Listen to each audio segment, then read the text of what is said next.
I'm a big believer in obviously where there's a will, there's a way. I also know that with my particular circumstance that I had to win. There was no going backwards. Your legacy is your brand, what you're building. We want to inspire a generation of entrepreneurs to fearlessly create things that matter, with a community that supports, motivates, and guides them towards victory as they take on the giants standing in their way. This is the Battle Ready Brands podcast. The economy is constantly changing. Today's brands need a battle strategy that is tested and proven to help them win. Suit up. It's time to get battle ready. And here are your hosts, Matt Kretzman and Brad Parnell. Welcome to episode 1, season 1 of Battle Ready Brands. So my name is Brad. This is Matt. We're with the Battle Ready Brands podcast. Our goal is to bring great quality content to focus on the gritty journey of entrepreneurs and business owners in this world of growing a business. I mean, we've all been through it, and we love finding these great stories to tell. So Matt's going to give a little bit of introduction to you, Brian, and just want to say thank you so much for being on our show today. Oh, thank you for having me. This is going to be fun. I'm excited. Yeah, it's gonna be a blast. So for those of you in BRB Tribe that are watching this podcast, we're here today with Brian DeMarco. He's the co-founder of Primal 7, Draftr Media. He's a former NFL player, pro NFL player, and he's been through hell and back. And we're really excited. Maybe Brian, a couple times.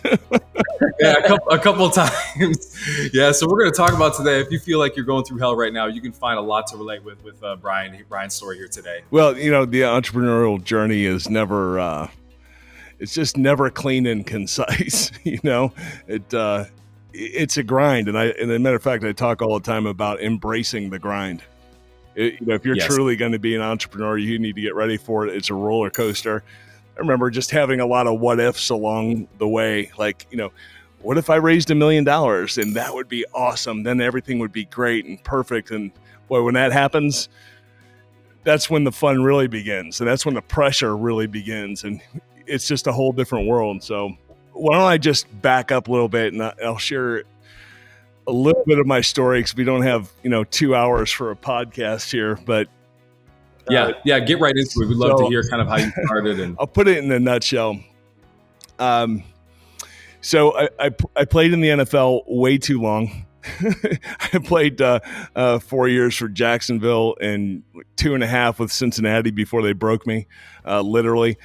I was actually broken going into my last hit, but the last one I took ended up with 17 spinal fractures and an avulsion fracture of my hip. So I pretty much did a reverse toe touch, and I was a mess. My lower lumbar crushed like a cookie. If you can imagine doing a reverse toe touch, and the back of my head hit my heels, hit from behind, hit from front, it was over. Wow. That was in 2000. By 2005, I had lost 90% of the function of my right leg, so I was completely disabled. As a matter of fact, I was so disabled that both hips rotted through the flesh on both sides. So I had these like gaping holes on both sides, wearing wound vacuums, trying to keep my legs from going gangrenous. My wife was caring for me 24 hours a day, and our kids. So it was truly a mess. As a matter of fact, I was so low mentally at that point. I tell folks, I was dying in every way a man can be dying. Physically, financially, spiritually, I was just gone. And my biggest problem at that time is I knew that my wife loved me so much that she would never leave me. And for me, that was a problem because I was taking her down this road with me to nowhere, right? And my kids. So let's fast forward a little bit. My son is born in 2005, in December of 2005. By February of 2006, I'm watching my young, beautiful bride push a mattress to the back of a storage unit in West Texas. I was home for the next 4 months with a 3-year-old and a newborn. So if it doesn't get any worse, like we had completely lost everything. So going a little bit further, my wife writes a desperate letter to none other than Mike Ditka. We didn't know Mike at the time. I'm sure you've all heard of Iron Mike. She just knew that Mike was helping former players in need of medical attention. So she reached out to him. Mike answers the bell. And within a month, I'm in front of the best 2 spinal doctors in the world out in California. So hope flooded back into my life, right? I was going to have a miracle surgery. I was going to have a miracle drug. I was going to go back to work, take care of my family. Everything was solved with going to see these doctors. And I'll never forget this as long as I live. After a week of studying me, and it was a painful week of study, if you can imagine, that first doctor looked me dead in my eyes and he said, "If you were a horse, we would have shot you by now." Wow. And I was floored. I was like, "Oh, what are you talking about? Like, I mean, tell me a punchline. There's a joke to this, right?" So second doctor walks in and pulls my wife to the side and says, "You need to prepare yourself to put him in full-time care. He's done. He'll never walk again unassisted." And that's it. Guys, I was 36 years old at the time. So wow, this was probably the lowest point of my life and totally rocked. I wish I could say I was a lot stronger than I was. My wife, Autumn, who's been my rock forever, she was the one that I leaned on even then, so here I am just totally distraught. How in the world are we going to move forward, keep a roof over our kids' heads? How are we going to, pay bills and just live? So we fly back to Texas. We're sitting on the front porch of our house. And my wife, who's always had this amazing faith in God, I was always the guy riding the fence, right? I'd be like, "You're praying for this, right?" And she go, "That's not how this works." So she reaches out and she grabs my hands and we said our first very real, very desperate and sincere prayer to God together for answers. Okay. So the rest of this is where it gets kind of crazy and cool. So within 5 minutes of that prayer ending, there's no other way to put this other than we had a vision separately of this product we were going to build that was going to help me learn how to walk again. And we were it was so profound of a vision, you couldn't escape it if you tried. It was just there. So we start taking notes and drawing pictures separately.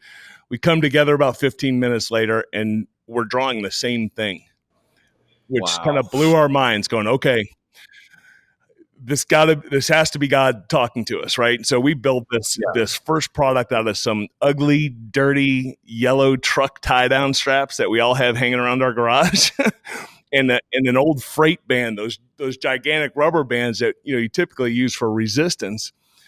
We sew it to this strap with fishing line, and literally this product was what helped me neuromuscularly learn how to walk again, starting with just standing and shifting my body weight back and forth, led to squats.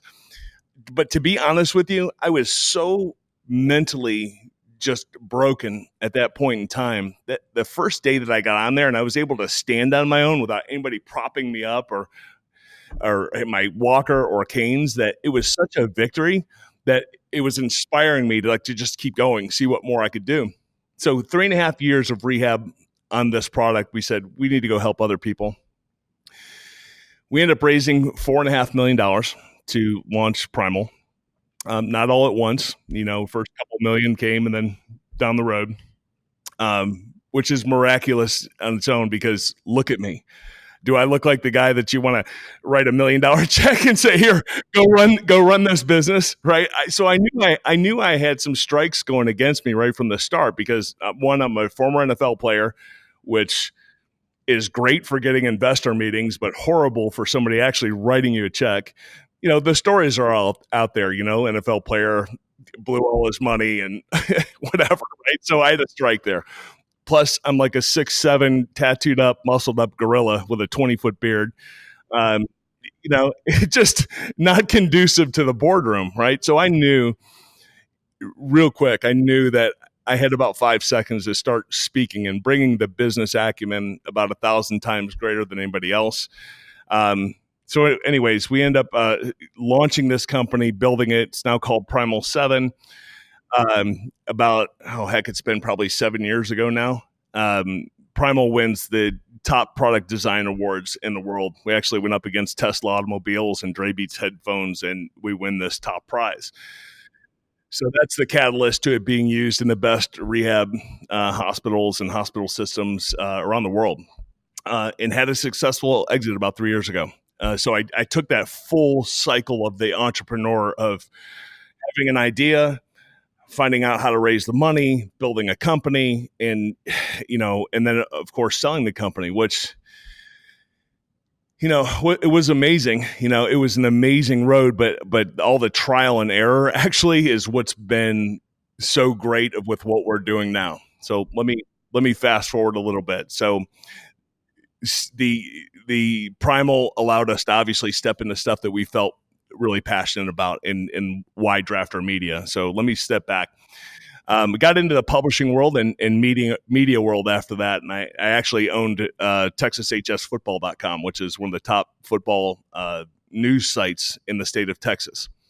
I wanted to learn the publishing world in from the content creator's perspective to the publisher's perspective, but I also wanted to really dive into the whole media side, advertising and marketing.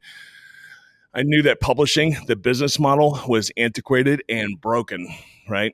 You had an issue with the duopoly, that is Google and Facebook, sucking up 80% of global ad revenue, which has led everybody to the subscription model. And as you know, not everybody's doing that successfully. So as we start diving into that in that whole brand, we learn what's broken about the system, which launches Draftr. Okay, so Draftr is a tech company that we have built that we're officially launching next year at South by Southwest. But it is a very unique ecosystem focused on the content creator and the publisher. And I personally, this is just me, but I believe that what this team has created here is something incredibly unique. I believe it's going to fundamentally change the publishing industry. I know those are big words, but that's what we're aiming for. But during this process, early on, back 2.5, 3 years ago, we started getting a lot of requests from the content creators we're bringing on board for agency type work. So, graphic design and websites and all that stuff, right? So we said, well, we have a background with agency work, so why don't we start our own agency? So at this time, we were in the middle of a $2 million seed round raise for Draftr. Hey, my friends. So if you're a business owner, entrepreneur, one of the hardest things to do is to generate leads. I mean, there's going to networking events, there's, running your own Facebook ads, there's doing all of this work to try to get people. And here's the secret truth, is only 3% of all people are ready to buy today. And that's usually what we only focus on. So we've created a free resource called the Sales Volcano of everything that's beneath the 3% and actually how to talk to those people, how to warm them up. And we've created a free PDF for you to download so you can start using that today to help blow up your leads and sales. So go to 90dayvolcano.com or just click this link below and we're gonna give that to you for absolutely free. So 90 Day Volcano, enjoy it. Peace. Okay, so we built Draftr Media and we start the agency portion of this. And here we go, fast forward a couple of years later. The success of Draftr Media has been able to fund the seed round for Draftr and really just make this into something even more unique from an entrepreneurial standpoint. I mean, every entrepreneur dreams about being able to fund their own company. Knowing what I know, that when you get those guys with big money coming in and it's all exciting and everything, but when that chunk of that company you lose, that it just changes everything, right? Changes the entire dynamic. So we're very blessed, very fortunate to be in that position. And with Draftr Media, what we're doing is, even though we have never officially marketed our company, it's all been referral based, but because of what we do is so dramatically different. And, in working with great brands from, we're the agency for the NFL's Retired Players Association, the PFRPA, working with great companies like Sony and Uber and Ram Trucks. And, that's been really great. However, what I really love is working with young companies that are on the move. And that's really become the catalyst for us and what gets us up out of bed in the morning. and just bringing that experience of what it truly takes to build a brand, to get you out there into the marketplace, and just take it to the world. So yeah, and that's my nutshell story, guys. So I am so sorry. No, that's great. I'll shut up for a minute.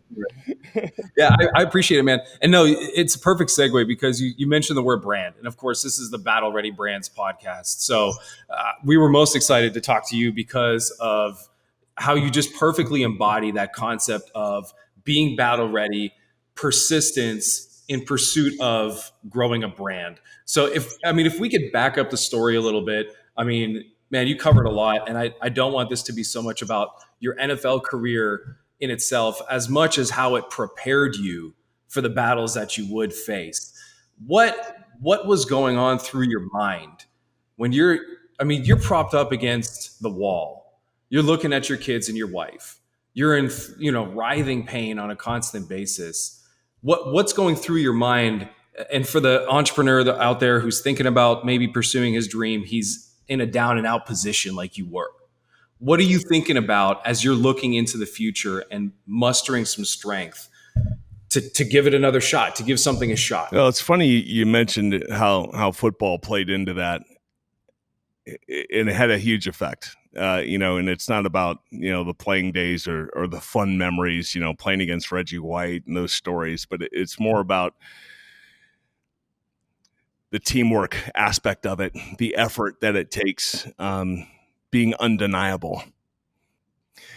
So I put it to you this way: one of the worst things that I heard when I first retired, and I still remember this like it was yesterday, and I really want to go change the narrative for a lot of retired guys. But we hear there are no transferable job skills from the NFL to the real world.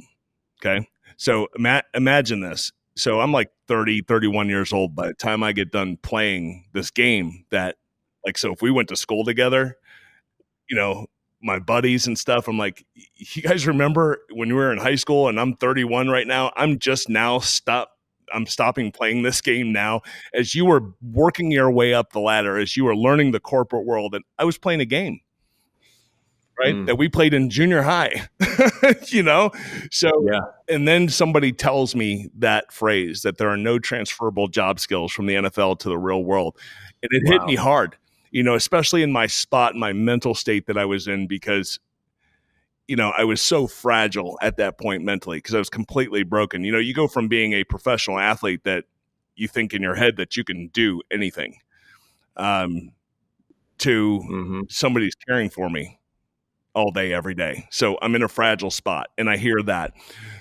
So going back to that point of what pushed me through is truly thinking back on those times where the grind was so hard that you think that I couldn't possibly make it through another day. It's the moments, during the hot summer sun of Jacksonville, Florida during training camp. Back when we had real training camp, by the way. Now I officially sound like an old guy. Right? You start to sound like Bill Parcells, right? But yeah, Tom Coughlin, who was our head coach, was a Parcells protege, right? So I remember thinking back to those times of thinking, if I can make it through this, I can make it through anything. And that's really what started to permeate my mind as I started to take this spiritual transformation I was making too. And one of my big turning points was, in you guys, I don't know if you're married or not, but you'll married. So imagine this. So imagine the first night you're spending the night in a storage unit, and that's home with you, your wife, and your kids. Like, what do you say? Think about it for a second? Imagine, what do you say to your wife? You're laying on a mattress. It's West Texas. It's winter. It's cold in the desert. You have 30 blankets piled on top of you. You have a newborn and a 3-year-old, and I'm looking at my wife, and I don't say all the things like I should have said, like, I love you and I'm really sorry and I'll get us out of this. And don't you worry. I literally looked at her and I said, what is wrong with you? Like, are you broken? I mean, what is wrong with you? I thought it was me that was broken, and literally going, I'm telling her I'm done for. So this was a pivotal moment. My wife, Autumn, looks at me over our babies, piled under these blankets. And she said, I made a promise to you and a promise to God, and everything's going to be okay. Wow. That's some courage right there. I was floored. Like, I was like, okay, I had been around what I thought were like the toughest, strongest dudes in the world in the NFL. And here it was, this little bitty, 5'3" blonde girl telling me to be tough and how to be tough.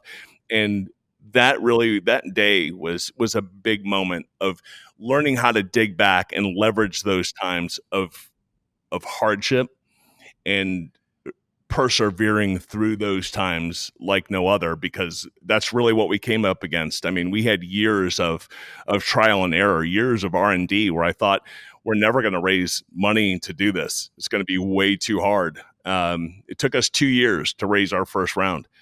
I would be remiss to tell you that my life since then, and believe me, guys, I wasn't this man of faith back then. I was the worst sinner of us all. Probably the prototypical professional athlete. If it wasn't about me, I really didn't care. But my life has become this very passionate, very personal, moment by moment dependence on the grace of God. And it is in my personal journey, it has permeated every single aspect of it. And that's actually the story of this beard, by the way. The first day that I prayed with my wife is the day that I started growing this beard. So it's been I haven't cut it since. So you guys can get in.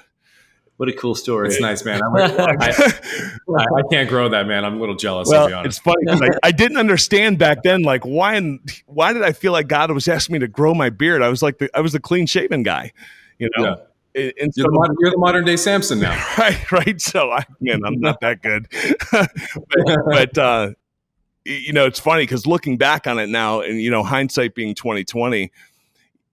To a lot of people, I can seem pretty unapproachable. I am, 6'7", and I look the way I look, right? It could be like a WWE wrestler or something like that, right?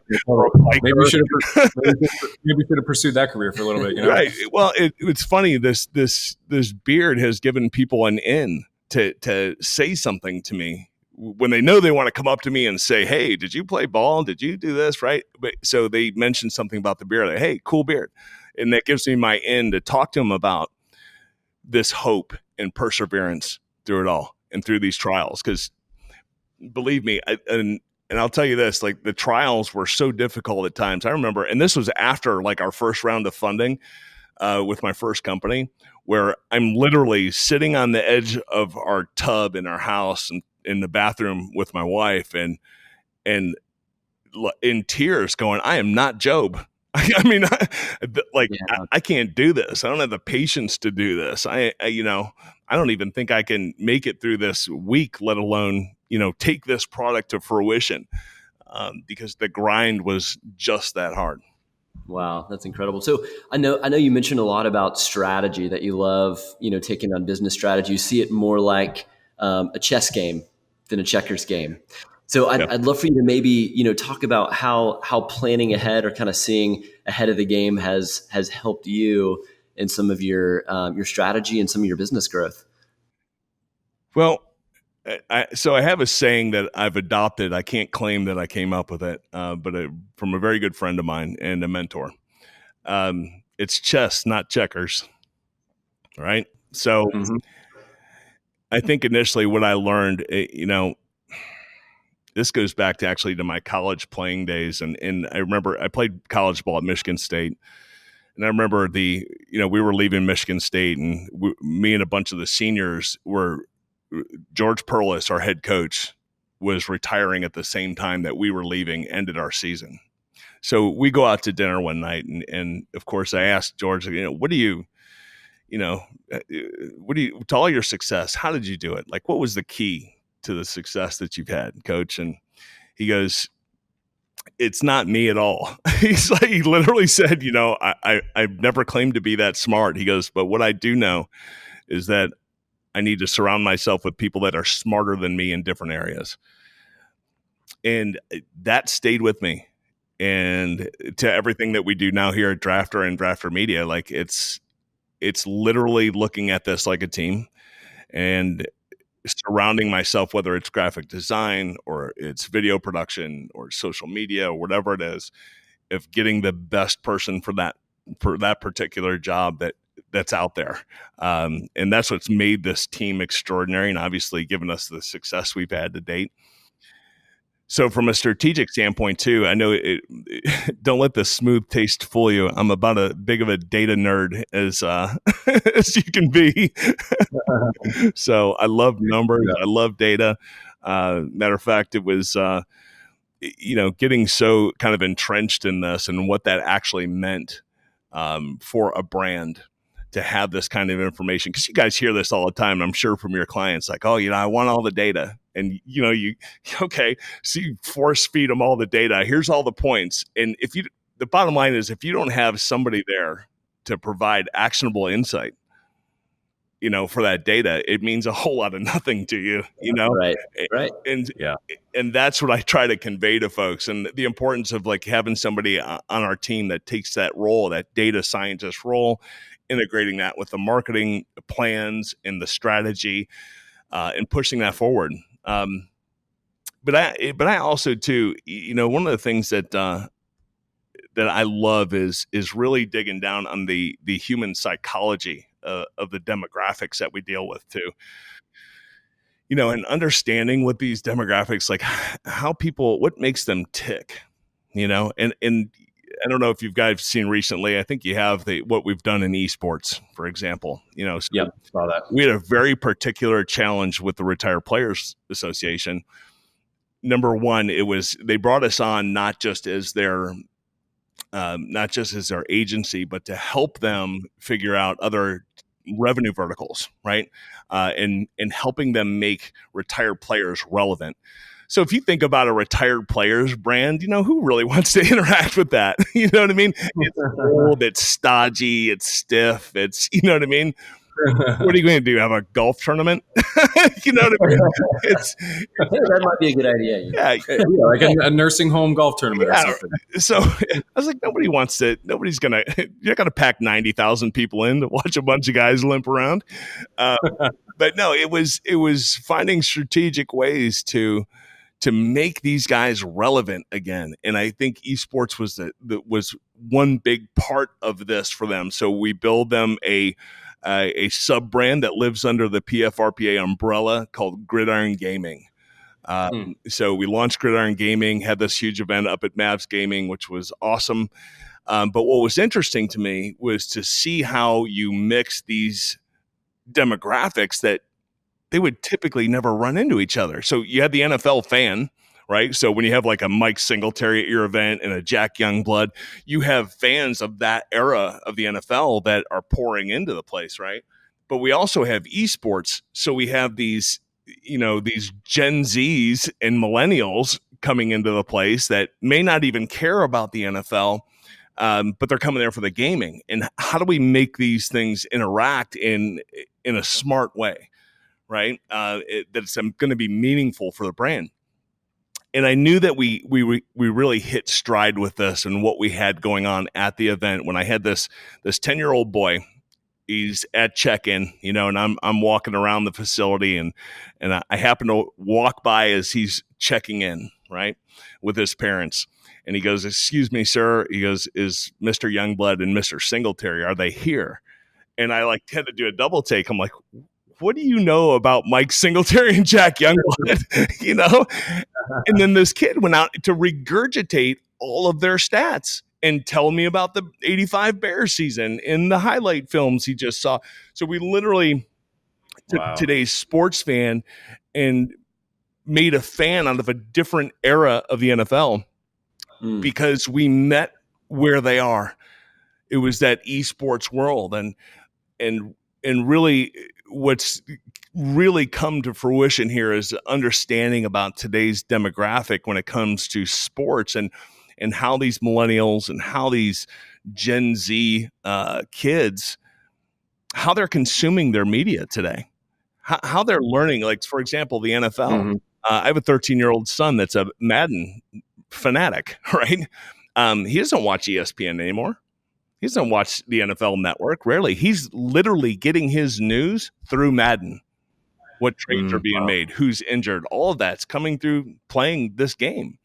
And I think that's really is a tell for the industry as a whole and where that's going. But it's, so it's things like that get me excited. Hey guys, so if you're wanting to grow your business online, you need an online sales funnel that converts visitors into leads and then into customers without having to be an expert digital marketer or techno geek. ClickFunnels has helped us grow our business and our clients' businesses too. And that's how 95,000 other entrepreneurs are building their business online. To date, over $4 billion has been processed through ClickFunnels, and you need to get a piece of that action. Yeah, that's right. So we're giving away a 14-day free trial so you can actually start building funnels for your brand. All you have to do is go to click.battlereadybrands.com. That's click.battlereadybrands.com. Yeah, you said something really, and I think it just took the words out of your mouth. Go for it. It's all you. We were both thinking here, like, man, you said something that was, just sparked an idea. You talked about like retired players being relevant again. Yep. In business and with brands, I mean, the constant challenge is to stay relevant. I mean, you got the giants out there like Microsoft or Apple or Amazon, or even some that have been around for far longer. How do today's brands stay relevant so that they don't become like some retired football athletes? Not to sound rude, but how do today's brands stay relevant? Or those that aren't anymore, how do they become relevant again? I think to a degree, you have to be, in today's world, you have to be willing to expose your heart. And to me, that means being authentic. And y'all inherently know this, when it comes down to content, right? So if I'm consuming content of yours, whether it's video or written, if your content isn't authentic and it's what I refer to as corporate cold, and we all know what corporate cold is, right? So it's like what you might expect to see when you go to your dentist's website, Our dentist website's pretty good. Yeah, well, maybe my dentist, but it's Well, give me their number. We'll help them out. Yeah, there we go. So it is it's just that level of authenticity. People can smell it now when you're trying to sell them, and people hate it. We all hate it. That's why we pay for the content we want today. So that's why Netflix is doing what it does, and Google videos and, Amazon in their video service. That's why these subscription sites and paying for what you want has done so well. So for being relevant, now, of course, it was a bit of a challenge when I was coming out because Facebook didn't exist yet. Twitter didn't exist yet. In 2000, which is mind blowing to think. What is Facebook, like only 14 years old, something like that? Did you have a MySpace? Be honest. I did not have a MySpace. I still, to be honest with you, I still don't even have a Facebook page. I do have LinkedIn. It's true. I tried to find you on Instagram and I couldn't find you. No, definitely not on Instagram. No, I'm the old creepy guy on Snapchat. Is that your handle? If I find that, is that your username? So kidding. Yeah, I'm gonna add you as a friend later. No, it's funny because I watch these kids and how they engage with social media. My own kids, so I have 3 teenagers now, and it just blows me away. So I get enough of social media working through them, and obviously with our clients. So by the time at the end of the day, the last thing I'm thinking about is my own social media. Although that is something we've been talking a lot about here of launching my own personal brand to have these type of conversations. But anyways, staying relevant. I think for brands to stay relevant, it's all about being willing to expose your heart to a certain degree, being able to relate to people on their terms, and and speak from a different perspective. And I think that's part of the issue that a lot of brands have is they speak in this voice. I guess the best example to use would be like when you go to visit an Apple website as opposed to a Dell website or a Compaq, right? So if you go to Dell, you're seeing, oh, I have a 19-inch screen and, this is my processor speed, and they're giving you all the facts and all this. And then you go over to an Apple site, and the first thing you see is like, for the world changers, or dare to be different, or, you know what I mean? So it's speaking from my perspective, or what I relate to, instead of just force feeding me facts about here's the size, how much it weighs, this is how much it is. Because at the end of the day, if you can relate from your customer's perspective to a certain degree, that cost goes out the window. And look, and Apple's a perfect example, right? And at least what they've done in the past. Yeah, that's good. And we talk about all the time. There's only so much like features and benefits, right, that you can use to sell. Really, it's that emotional storytelling that you give, because people buy based on how you make them feel and what change you're going to bring to them. So, and it doesn't really matter. I mean, what your widget is. There's an audience for everything. I mean, look, right. I just came across this this couple months ago where it was a podcast about the Simpsons cartoon. These guys are making $30,000 a month on Patreon. Are you serious? Cartoon. So, I mean, but proving my point, there's an audience for everything, and so, yep, that cartoon that doesn't even run anymore. Good. So good. Wow. So Brian, like, how did you infuse your own story? So going through all the battles that you've been through, being battle tested and what you faced, how would you say you've infused that into the brand that you've created today? Wow, that's a loaded question. I think it's one of the first things we do, from speaking from the agency side, Draftr Media. One of the first things we do is kind of get down and dirty with you, and say, okay, listen, we need to really learn about your brand if you're coming on board as a client. And we've been, in a position where we can be kind of selective now of who we bring on board, which has been really great.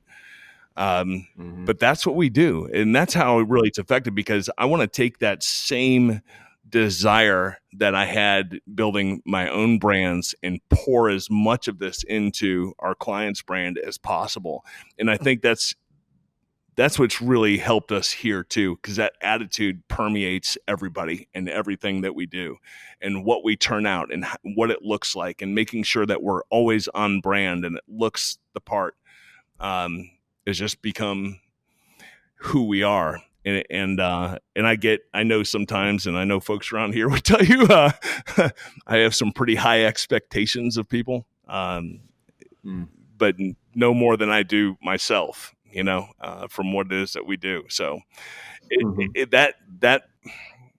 look, it hasn't been an overnight success. And I always said the first time somebody comes to me and says, wow, you guys are doing so great, it's like overnight.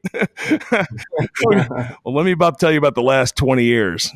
Literally. Yeah. I'm coming up on 20 years of grinding away and working towards being where we are today. Wow. And it's almost hard to believe. One, that I'm that old. I certainly don't feel that old. But as I look in the video here, and I can see my Santa Claus beard getting grayer by the day. But no, it's it's just that I think that's where my heart is if we're doing this together, we become part of your team, and we're in this with you, and we're talking about the things that matter too. And some of the big difference makers, like we've done here at Draftr Media, is we're not afraid to talk about revenue. And as you guys probably know, most agencies run from revenue conversations. They'll say, no, we'll build your campaigns, we'll build all your content, your TV commercials, everything that you're doing, but we will not talk to you about revenue. Well, one of the things we did that was so fundamentally different was hold revenue as a primary KPI. Say, okay, So that means we're having financial meetings, once a week, once a month, depending on the brand, and making sure that we're staying on target. Because what I learned was my marketing and my revenue are intertwined. They're inseparable. Yeah. So how in the world could I do that with an agency and tell people to come on board and I'll build you beautiful things. But not talk to you about revenue. So yeah. No, that's so good. And we're very much similar over here. We moved from having Steadfast Creative, which was a creative shop, to changing to Steadfast Results, because we know what matters ultimately is the results to our clients, whether that's, a revenue result, but it all comes back to that. So when you can get very clear on what matters most to your clients and just put it right out there in front, so everything else becomes a lot easier. And I think too, for me, and I can't remember the verse that this is, but I know that, it's funny as what God expects of you, as a man and leading your household and making sure that you're providing for your loved ones. Right. So because of what I went through, I take that really personally with the brands that we bring on board, because I'm looking at that person across from me going, okay, they're responsible for taking care of their household, and what we're doing here matters. It's that granular for me, at least, right? The things that I think about of how important this is, and looking at it too from an entrepreneur's perspective helps too, because I remember in my early days of going to agencies and looking across the table, going, "Please help me, please help me make my company cool." Yeah. Please make me sell faster and do all. Look at this beard. Can you not do something with this beard? Seriously, right? Like, I'm so marketable. Yeah, right. My wife tells me she's gonna create my an app for me where you can try on my beard. That's great. Right? Yeah, you like the Snapchat filters where you can say wrong with you. Right. No, that's it. Maybe you just need to license a Snapchat filter. There you go, man. That's right. So, I think, it's funny, but taking that past experience into what we're doing now. And I remember having those moments, and I literally, I remember going through 7 or 8 different iterations of the Primal website before it would sell. I needed a website that could sell. I could sell if I was face to face with you. I needed a website to be able to do that digitally so we could scale. And that is often the problem with a lot of new brands, right? So the founder, the CEO, they can sell the product, the service all day long, but they can't get their digital platforms to really work for them in the sales standpoint. And I remember I think it was 8 iterations of the website before we found the right agency and the right people to get behind it where it just sold. And how frustrating that was, of going, oh my goodness. And I'll tell you this quick story. You talk about, we all think about the relief we'd get if we just had that $1 million invested. Right. And, I remember telling a mentor of mine, if we could just get this first investment in here, this first $1.5 million we were going over, I could just take a breath. He goes, oh no, that's not time to breathe. Right. And so I remember kind of brushing him off thinking, okay, I need to breathe a little bit, but he was right. It was time to get to work. So I remember 9 months into this, we were nowhere near what we put on the pro forma from a sales side. So we were in trouble, and in our burn rate, things were going fast. I'm like, there's no way that we're spending this much money. We haven't got to where we need to go yet. So just panic set in. And I remember having the opportunity to meet with one of the founders of renowned agency, GSD&M. He's a good friend of mine to this day. And I sit down with Tim and have him look at everything. And as most entrepreneurs do when they get into trouble, fundamental mistake is as soon as you start to get in trouble, the sales aren't there, your burn rate's too high, and you're starting to panic, the first thing you cut out is marketing. Right? It's true. Because I see it all the time. Oh, yeah. That's what I did. I was like, okay, I'm going to pound the pavement. I'm going to do this myself. I'm going to go business to business, hospital to hospital, training room to training room, and I'm going to go sell. And with my sales team. So that's the first move I made, and we continued down that slide, right? Because we needed to scale, obviously. So I get this miracle opportunity to meet with Tim, and I remember sitting down with him and having him time to look at this from a new perspective, which is another really important thing for all entrepreneurs, to have mentors that have been there, done that. So he looks at everything that's transpired over the last year, and he sees where I slashed all the marketing budget and threw all that aside. I was like, almost everything.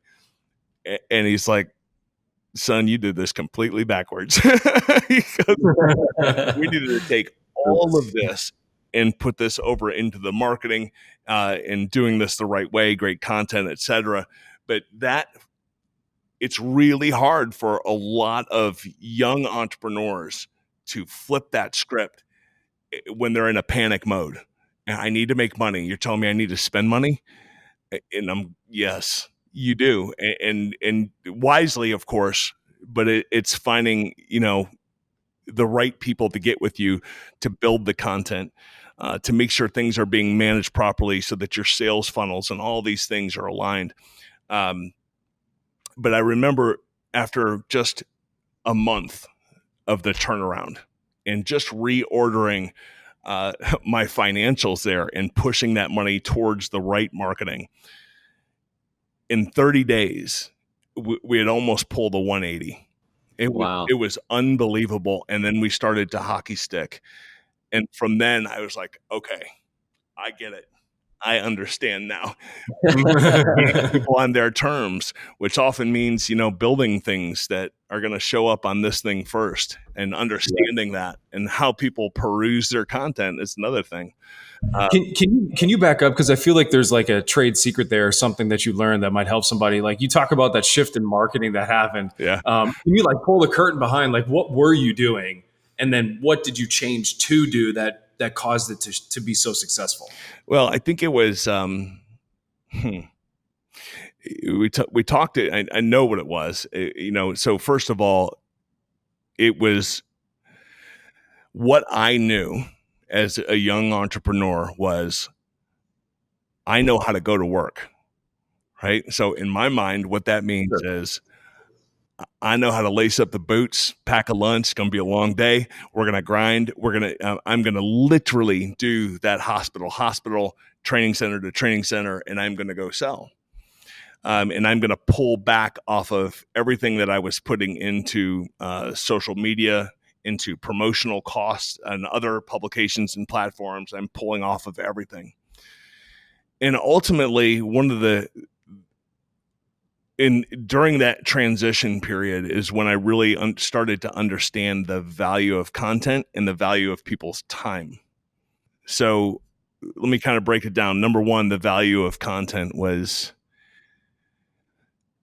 sharing that story and sharing the brand in a more meaningful way. And that's when I learned about that switch of stop talking about the product and what it's going to do, and this is how much it costs, and you'll have it in 2 days, and just go to the heart and speak from the heart of the brand. And what this product did for people was pretty miraculous. It removed the failure component from these very foundational human movements for just about everybody. So I had to get down to the heart. So we created a series of videos that were more talking about our why, than going out there and talking about cost and how many group discounts I can give you and things like that. Right. So it was about the why, and I think of the flip side of this from a time perspective. It was some changes on what we were doing digitally. It's simplifying the process, something that folks totally look over, like just your checkout process, for example, on your site, and making it smooth and fluid and not looking so janky, and that was a big part of it. So how many times do they have to click before they can actually check out? That kind of stuff matters. And so content, user experience. Yep. All that stuff plays an important role. Experience came down. It was really a big part of that shift. Yeah, that's great. When you were, we're getting close to wrapping up here, but I want you to speak to BRB Tribe for a little bit about that 27-year-old that you were in that football game when that hit happened and you felt like you were split in two.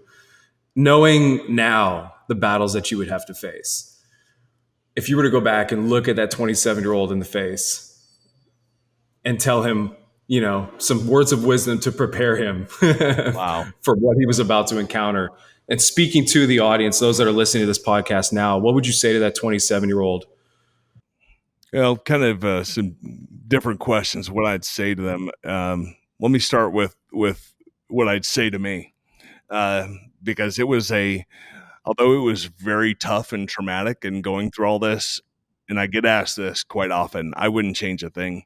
I wouldn't be the husband and the father I am today if those things hadn't happened to me. So, and even the businessman for that standpoint. For me personally, I had to learn some very valuable lessons, and I was so stubborn, so hard-headed that unless I took this great big fall, I wasn't going to listen. So that's exactly why God took me down this path and let me fall as far as I did and experience that. Now, of course, I wish I didn't have to put my family through that, but I definitely wouldn't change it. And I think I would tell me, if I could look back and talk to my young self and say, remember who you are. It's a fundamental thing for me. So it's like a roots kind of question, remember who you are and persevere and just, stand your ground and rely on those roots and keep moving forward. Yeah. We talk a lot, Brad and I, about, this concept that, whether it's life or business, you're going to be faced with it eventually. It's this pivot or persevere. Yeah. You've got to decide, in weighing out the pros and cons, the consequences. Man, like what are there some things that you learned maybe mentally now that you go through a checklist when you're against the ropes? It feels like it's the 12th round and you've got to decide, like, I'm about to tap out or I'm going to persevere and I'm going to keep going through. Like, what are there some things that you've maybe become aware of? There are. So, number one, although, we all hate the word no, no just means to me that I just need to keep walking down the road. There's another door. There was just no on this one. And that's really a fundamental thing that entrepreneurs really need to embrace, because you're going to be told a no 10,000 times before you get that yes. Yeah. We don't like the word no. Yeah. But it's going to happen, right? It's going to happen. It's, you're going to be early stage company. You don't have everything in order yet. You're still trying to sell, you don't have the experience yet, whatever that is. And then, you're trying to, it's just part of building the company. And really that's what separates a lot of good entrepreneurs from entrepreneurs that end up failing, because they take those no's to heart and they just stop themselves and we quit on ourselves. And I'm a big believer in obviously where there's a will, there's a way. Right. And so I also know that with my particular circumstance that I had to win. There was no going backwards. I didn't have an option to quit. I had a wife and kids and family on the line. So, and nothing else but this thing at the time. So there sometimes when life seems the most desperate and the worst possible case scenario that you could be in, sometimes it's not a bad thing. And unfortunately, you can't get that perspective until you're down the road a little bit further. But those desperate corners that you get locked into, going, okay, I have to break through this barrier. There's no other choice. That's not always a bad thing. Now, I will tell you something that I've learned along the way. And I really, this has been really part of my personal walk in faith in Christ. So I think this will be different for everybody, but for me, it was understanding that, sometimes you're going to come across barriers and walls and get those no's.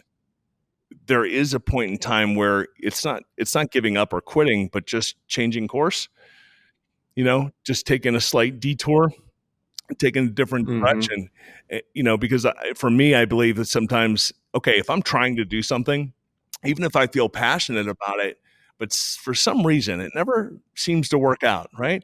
The meetings aren't timing up and they keep getting canceled or whatever that is, that sometimes I believe that that's, maybe how God's speaking to us and speaking to me personally and saying, hey, we need you to go this way. Yeah. Burning bush. Yeah, there you go. Exactly. Exactly.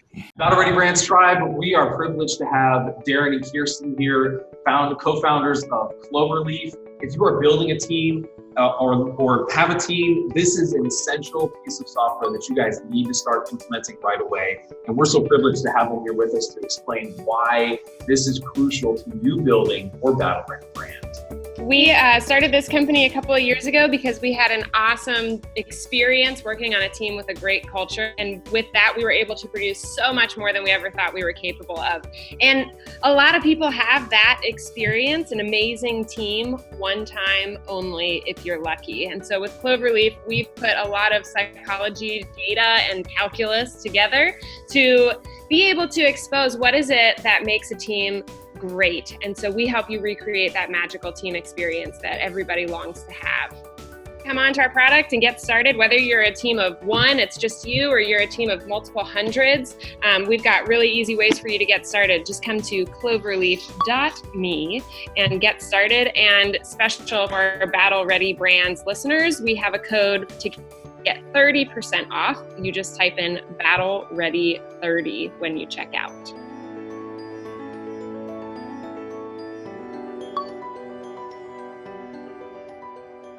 We talk a lot about on this podcast about battle ready brands and it being like a David Goliath type culture out there too in the economy, and the need for brands today to know what their stones are. David, he just needed one stone. He just needed one to take down that giant. And sometimes it seems like for brands to kind of distinguish themselves from other brands that are out there, because a lot of entrepreneurs will look at the market and say, somebody's already doing it. And they're doing it better than me, so I'm not even going to try. Yeah. But a lot of times we sabotage our ability to step into that spotlight and gain a victory because we don't know what our stones are. Like, can you talk to, even in your own process, man? I'm sure you figured out, I got some stones in my pocket because Draftr's doing this, or Tribal 7's doing this, and this is a really good stone, and it's going to take down some giants, and it's going to get some victories. Yeah, and it's funny. I it's definitely how I feel about Draftr Media and Draftr right now, that that we're going to do some special things. But I know too that I can't stress enough how important relationships are in people, and I think the biggest stone, the biggest weapon I've had been blessed with over the years is making sure that I was investing in people. And that means, from a business standpoint, financially, but also on a personal level too. The people that you surround yourself with in your business, that you're making that investment into a person. And we talk about that here too before we hire somebody. I could really initially care less about what your particular skill set is. I want to get to know you as a person. Are you a good person first? And then everything else becomes secondary. So we spend a lot of time investing in the people around us. It's so my leadership philosophy is the CEO of Draftr and Draftr Media, right? My job isn't to bring people in here so I can tell them what to do. My job is to surround myself with really great people that do their job exceptionally well and provide them all of the things that they need to do their job well. Right. And that can mean a number of different things, from, physical material things to, cameras and mics and all these other things to just what they need to operate on a daily basis from a mental standpoint. And being cognizant of that from a leadership standpoint of your people, because nobody gets there alone. And we still have a ton of room to grow here, and we're still such a young company, but it's that's really where we're spending our time right now is really investing in people into their lives in a meaningful way. Yeah, that's such a great leadership lesson. And I think everyone listening, could really take that to heart and just how we apply leadership and how we invest into people. Well, so, yeah, because I learned that the hard way too. I totally bombed. Most stubborn entrepreneurs do. I know. Totally bombed. And I will tell you, I don't want to name any names here, but I brought a guy in from across the country because he was going to be the next greatest thing for my company. This was years ago. And I spent a lot of money in moving this guy and his family, and even down to equity in the company, and got here. And because I really didn't pay attention to who he was as a person first, I was looking at, what's in this for me? What's in this for the company? And got here, and literally it was a complete 180 to the person that I was kind of courting and recruiting to come on board. And it couldn't have been a worse mess. So that was my big lesson between that one and getting conned out of, about $250,000 at one point in time too. But wow, that sounds like a different podcast. Hold on a second. Whole other podcast, guys. I know. No, this is good. The season 1 that we're in right now in our podcast is called Startup Horror Stories. Oh, so, yeah. I have a few of them. Yeah. You've told us a couple already, but we're going to hit the pause on some of these other ones and come back. For sure. We can do that. We can do part 2.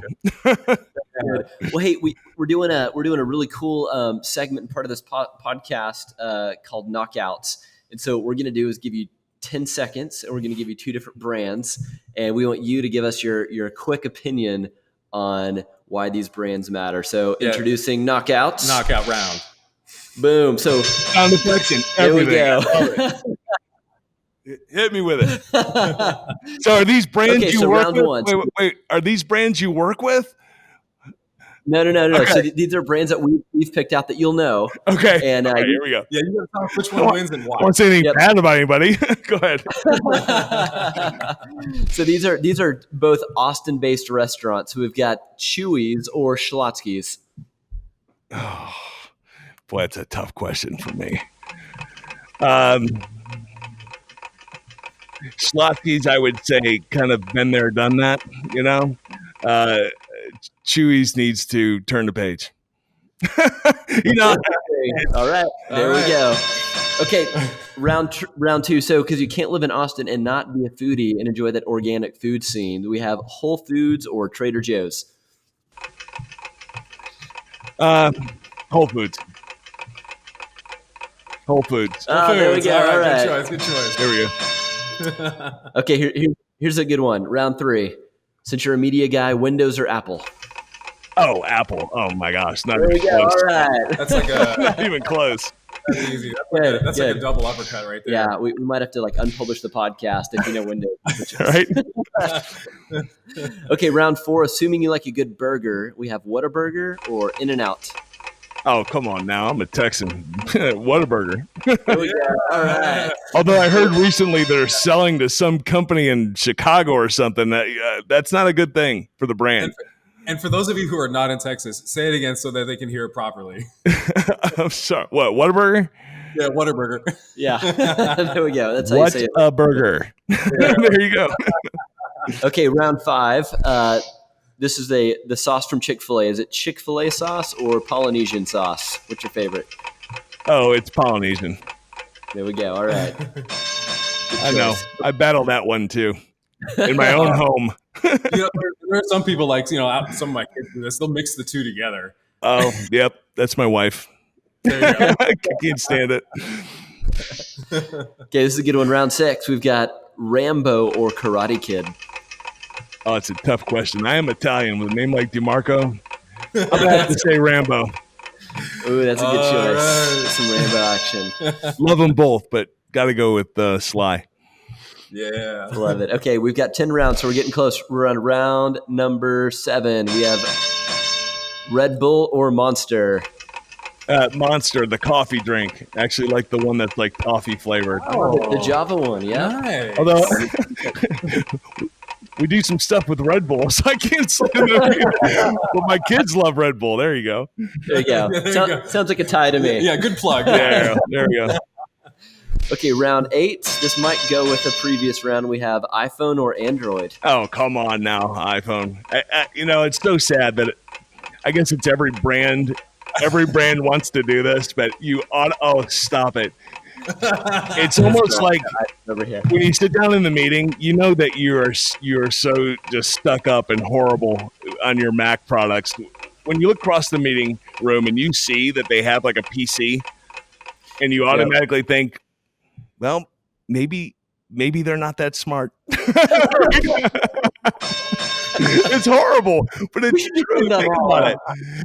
But what a great brand lesson that is, too. I mean,